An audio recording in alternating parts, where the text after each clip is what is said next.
네, 안녕하십니까. 서울 아산병원 소화기내과 정운영입니다.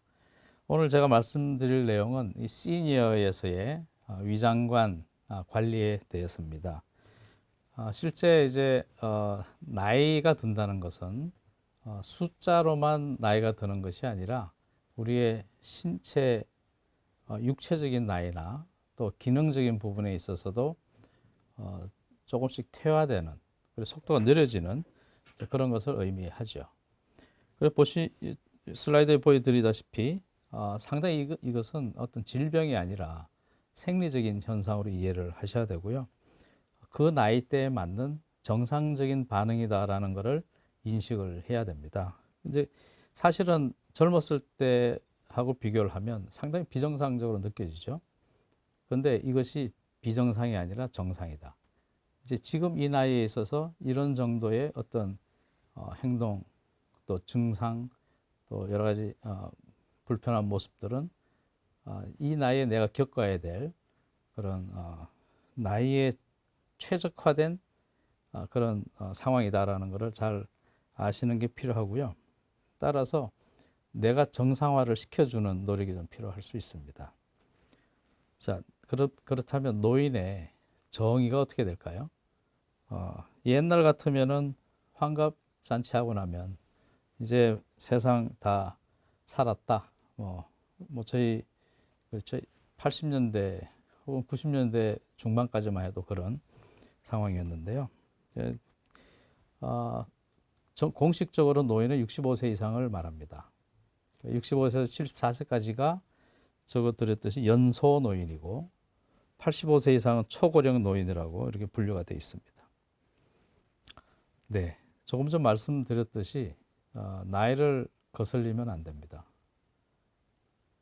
나이를 거슬리는 적이 없다고요? 하루 24시간이면 24시간 플러스 1시간만큼 나이를 거슬리고 있으세요. 대부분. 그래서 자기 나이를 잊어버리고 5년 전, 10년 전, 뭐 어떤 분들은 20대 청춘처럼 생각을 합니다. 거기에서부터 상대적으로 문제가 생기는 거죠. 적응을 못하기 때문에 그 갭을 다 자기가 질병으로 생각을 하는 겁니다. 그래서 질병이 아니라 신체 변화를 즐기라. 그렇죠? 나이를 거슬리지 말고 나이를 인정해라 하는 겁니다. 그러면 이런 노인의 특성을 잠깐 살펴보시면 그렇습니다. 노인이라는 그 신체적인 상황은 낡았죠. 또 기능적으로 좀 퇴보가 되어 있기 때문에 질병적으로 보면 상당히 고위험군에 해당합니다. 어떤 질환이든지 뭐 이를테면 혈압, 당뇨 이런 만성병도 있고 또 암 같은 상당히 무서운 병들도 있죠. 그래서 고위험군인 것은 분명합니다. 따라서 어떤 상황이라 하더라도 노인의 그 범주에 들어갔을 때는 정기검진이 꼭 필요합니다. 이런 분들이 계세요. 내가 20년 동안 매년 빼지 않고 정기검진을 했는데 왜 내가 지금 암이 생겼나요? 맞는 얘기가 아니죠. 왜냐하면 매년 그렇게 검진을 받아왔기 때문에 이제야 병이 발생을 했다는 걸 이제 병이 발생을 한 거고 또 검진을 매년 받아오기 때문에 그래도 비교적 초기에 병을 밝혀낸 거죠. 그래서 20년 동안 했던 그 19년 동안 한 거는 헛거고 이번 게 진짜다 이렇게 생각하시는데 그게 아니죠, 그죠? 다 이어지는 연속적인 행위 혹은 그런 상황에 속하는 거고 그런 정기적인 체크업을 통해서 무슨 이상이 있다면 이상을 진단하고 그렇게 빨리 진단을 함으로써 또 치료가 잘 되고 또 건강을 유지할 수 있게 되는 그런 상황입니다. 그래서 솔직하게 말씀드리면 나이가 들수록 더 꼼꼼히 살펴봐야 되는 게 맞습니다. 그러면 이제 각 기관별로 위장관이라 하면은 보통 위, 뭐 장 이렇게 생각하시겠지만 우리 위장관의 기능을 생각을 해보면 입부터 시작을 합니다. 그래서 입술 지나면서부터 사실은 이제 소화 관련된 소화기관에 해당되는데요. 제일 이제 중요한 것이 침샘입니다. 침샘. 침이 적게 나와요. 그래서 질병이 있는 분들은 훨씬 적게 나오죠.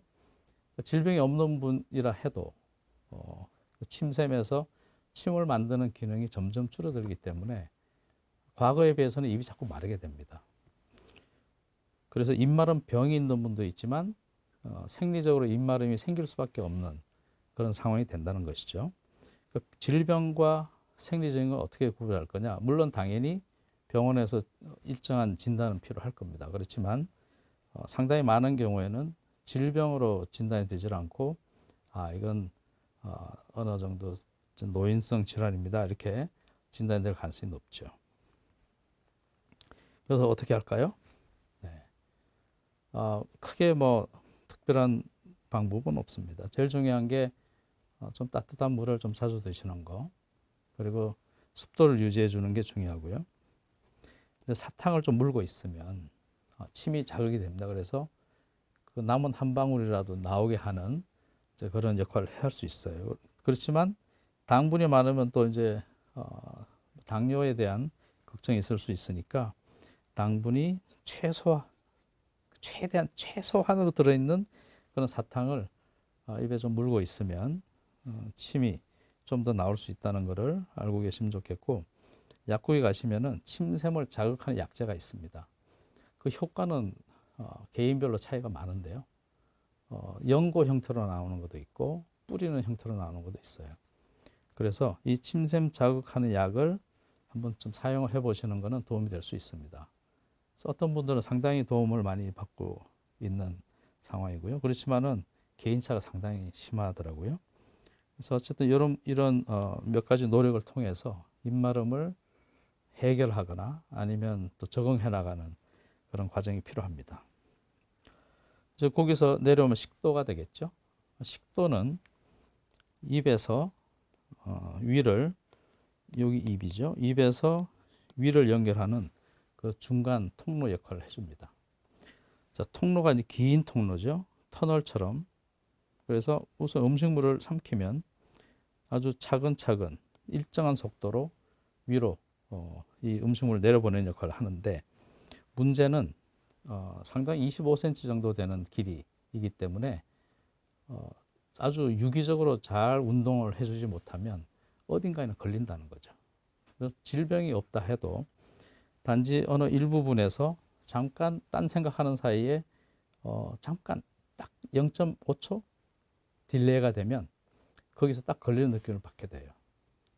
그래서 또 지나가면 또 이제 뭐 문제가 없어지는데, 그래서 여기 25cm 되는 식도를 통과하는 이 과정이 스무스한가, 그렇지 않은가, 어디 막혔는가, 막히지 않았는가, 또 내려가는 길에서 어떤 제3의 원인이 있어서 구멍은 열려 있지만 막힌 것 같은 그런 증상이 생기는가, 이제 이런 게 식도에서 관건이 됩니다. 물론 식도암이 있어서 막히는 분도 있죠.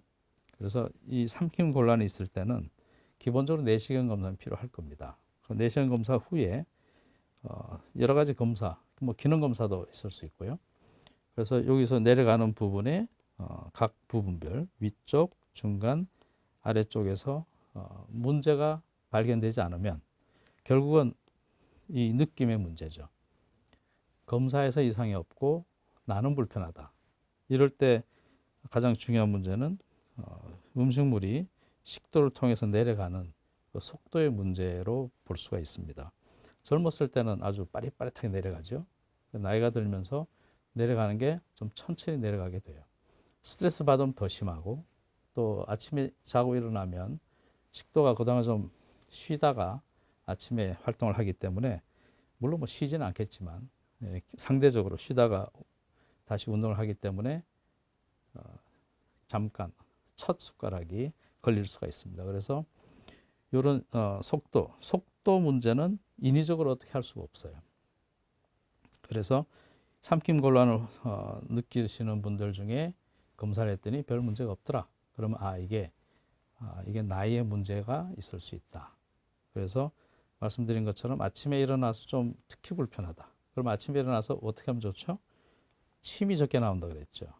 그래서 침이 적게 나오고 위산 자극하는 여러 물질들, 뭐 위산을 포함해서 이런 것들이 이제 식도에 올라와 있을 수 있으니까 한번 쓸어내리고 식사를 하면은 그런 증상이 좀 더 좋아질 수 있습니다. 그래서 그런 부분은 따뜻한 물 한 잔 마시고 뭐 국 한 술 마신 다음에 식사를 하시면 삼킴 곤란 증상이 훨씬 개선되는 것을 볼 수가 있고, 또 그렇게 되지 않더라도 거기에 서서히 좀 적응해 나갈 필요가 있습니다. 그 다음은 위입니다. 네. 위는 과거에 위가 굉장히 나빴을 때, 요즘은 헬리코박터균 감염률이 많이 떨어져서 어르신들 경우는 아직은 높지만 젊은 사람들은 위가 아주 깨끗합니다. 헬리코박터를 많이 치료하고도 있고 또 식생활이 많이 개선이 돼서 연세가 드셔서 60대, 70대 이렇게 되신 분이라 하더라도 요즘에는 정상적인 위가 많습니다. 정상적인 위가 많다는 것이 과거에 아주 위가 나쁜 상황하고 어떻게 다른가? 정상적인 위가 많다는 것은 위산이 충분히 나온다는 얘기고요. 그렇기 때문에 소화 기능이나 이런 부분이 잘 유지가 돼 있다, 이렇게 볼 수 있죠. 과거에는 위산이 많이 나오질 않으니까 소화도 잘 안 되고 맨날 소화불량에 허덕허덕 하던 그런 시절이 있었습니다. 길게 있었죠. 뭐 보릿고개를 포함해서 다 그런 부분들이 위에 부담을 주는 음식, 먹거리 이런 것들이었으니까요. 위 자체에 이제 어떤 기능적인 문제도 있겠지만 치아의 저작 기능 저하, 그러니까 침도 적게 나오고 또 치아도 이제 나빠지니까 씹는 기능이 나빠져요. 그럼 충분히 씹지를 못하니까 소화가 덜 되겠죠. 네, 그래서 좀 충분히 최대한 씹을 수 있는 음식을 통해서 충분히 좀 저작 작용을 해서 식사하시는 게 필요합니다. 그 위 운동 기능도 떨어질 수 있고 위산은 조금 전에 말씀을 드렸고요. 그래서 이런 결국은 어떤 생리적인 부분, 또 나이에 관련된 퇴화되는 부분, 이런 부분들이 결국 불편하게 하는 그 핵심적인 요인이 된다는 것이죠. 뭐 위라고 특별히 다른 것은 아닙니다. 장은 네, 물론 이제 뭐 대장암 위험성이 높아지니까 대장 검사 잘 받아봐야겠지만 이제 그런 검사에서 특별한 문제가 없는데 나는 불편하다. 그러면 결국은 또 기능과 관련됩니다.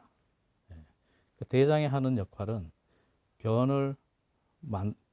변으로서의 모양을 갖추게 해주고 또 변에 있는 물을 뽑아내서 변의 모양을 갖추게 하면서 변을 배출하는 역할을 하는 거거든요.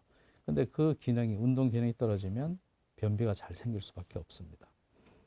변비가 생기면 어떻게 되죠? 팽만하죠. 배출이 안 되니까요. 그래서 이 복부 팽만감이 변비가 있든 없든 많이 생길 수가 있고, 팽만시키는 원인이 뭔가요? 가스겠죠. 뭐. 예. 그래서 가스가 많이 발생을 하고 먹는 게 충분히 저작작용이 안 되고 위산도 적게 나오고, 따라서 온갖 장소에서 가스가 많이 발생할 수 있는 여건이 만들어지는 겁니다.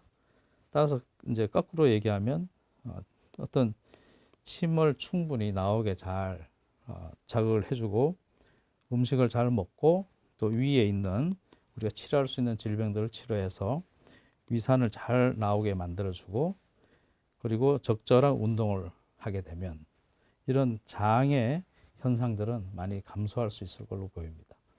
그래서 뭐 위나 장이나 어떤 암이나 궤양이나 또 기타 등등 실제 치료해야 될 그런 질병들이 있는지 확인하는 작업을 통해서 먼저 한번 검진을 끝내고 그 이후 결국은 대부분이 이제 생활 패턴을 조절하는 것이 중요하다고 보겠습니다. 그래서 몇 가지 이제 불안해하거나 또 궁금해하는 부분들이 있습니다. 아주 단순하게 몇 가지 말씀을 드리겠는데요. 제일 궁금해하시는 토픽이 이거죠. 위축성 위염 장상폐화생, 그렇죠? 오면은 이제 그렇게 물어보세요. 저 장상폐화생이라는데 어떻게 해요? 열심히 사시면 되죠. 아니, 암 생긴다면서요? 네. 그럼 어떻게 해요? 그냥 사시면 되는데요. 아니, 그 왜 말이 이게 이해가 안 된다. 생긴다는 거는 사실이죠. 왜냐하면 교과서적으로도 맞는 얘기고 또 실제 우리가 흔히 보는 일이니까요. 근데 100명의 장상표화생 환자분들 중에 몇 명이 암이 생기는지 아세요? 한 90명 생길까요? 아주 일부죠. 보통은 손으로 꼽을 수 있는 정도의 비율로 생깁니다. 그래서 제가 이제 농담으로 환자분께 말씀드리는 거는, 자, 우리가 200살까지 살면 다 위암으로 돌아가실지도 몰라요. 엄청 다행인 거는 200살까지 못 산다는 거죠. 우리가 몇 살까지 살죠? 요즘 100세 시대. 100살까지 산다고 치면 지금 몇 년 남았을까요? 자, 우리가 이 기간 동안에 암이 생길 확률이 얼마나 될까요? 굉장히 낮죠. 그래서 암에 대해서 단지 교과서적으로 어떤 일이 생길 수 있다는 것을 머릿속으로만 자꾸 받아들이기 때문에 불안감은 뭐 끝이 없죠. 네. 그래서 여기서도 이 장상폐화생이나 위척수 위염 어떻게 우리가 받아들일 거냐. 기능하고 똑같이 조금 전에 말씀드린 침샘, 식도, 위 이런 장 기능이 떨어지면서 내가 불편한 거하고 똑같이 취급을 하시면 되는 거죠. 그래서 내 나이가 80이면 오케이, 내 위를 80년 써먹었으니 이 정도면 뭐 괜찮아, 그죠? 앞으로 20년만 더 써먹으면 충분하다. 그 20년을 어떻게 잘 살 수 있을까요? 그게 사실 이제 저한테 하는 질문이면 저는 좋겠다는 거죠. 막연히 지금 30살인 것처럼 질문하지 말라는 거죠. 그래서 이런 얘기는 좀 해드리는 거죠. 자, 아니 지금 80인데 위는 80이면 본전 아닙니까? 그죠? 내 위는 왜 30에 20살, 30살이 돼야 되는 거죠? 물론 30살, 20살짜리 위를 가진 분들도 많이 있습니다. 그런 분들은 최소한 위암이라는 이 암에 대한 위험성에 대해서 상당히 멀리 떨어져 있죠. 그렇지만 위산이 많아서 오히려 역류 증상이나 또 불편함을 가질 수 있기 때문에 사실은 위만 젊게 있을 필요는 없습니다. 적절한 그 나이 구성 비율이 적절히 있으면 되는 거고요.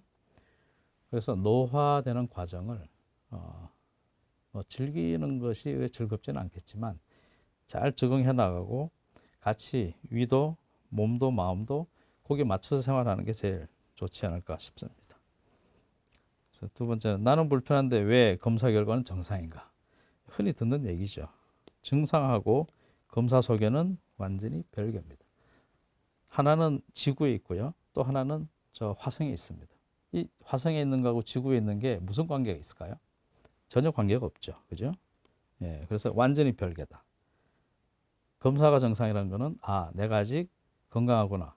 그런 의미고 불편하다는 거는 5만 가지 원인이 다 있어요. 그 5만 가지 원인 중에 무언가가 자기를 불편하게 하겠죠. 제 노인들 경우는 그 나이 들므로 인해 생기는 여러 생리 현상들 때문에 불편할 가능성이 높죠. 검사 결과 반대로 검사 결과 정상인데 나는 왜 아프냐? 예, 뭐 사람이 잘못됐냐? 뭐 생각이 잘못됐냐? 물론 그런 분도 있으시겠지만 제일 중요한 거는 조금 전에 말씀드린 거하고 상당히 유사한 겁니다. 그 외상이 무언가 망가져야 아프다고 생각하는데 안 망가져도 아플 수 있다는 거죠. 반대로 엄청 망가졌는데 전혀 안 아플 수도 있어요.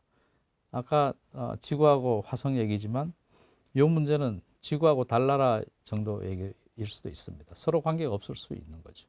그렇지만 관련이 전혀 없지는 않고 서로 이제 그 인과관계는 있지만 이 외상의 정도하고 불편한 정도는 일치하지 않는다는 거죠.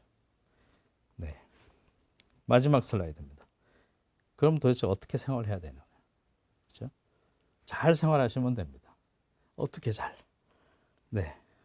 첫 번째 중요한 거는 느림의 미학입니다. 절대로 젊었을 때처럼 빨리 판단하고 빨리 움직이고 빨리 뭘 하지 마세요. 천천히 하시면 됩니다. 시속을 반대로, 그렇죠? 젊었을 때보다 확 늦춰서 생각하고 행동하시면 절반은 좋아집니다. 기본적으로. 또 따뜻함의 아늑함. 뭐냐면 젊었을 때는 차가운 걸 좋아하고 뭐 아싸란 걸 좋아하겠지만 이제 나이가 들면서 좀 따뜻한 거를 따뜻함에 좋은 거를 좀 느껴보시라는 거죠.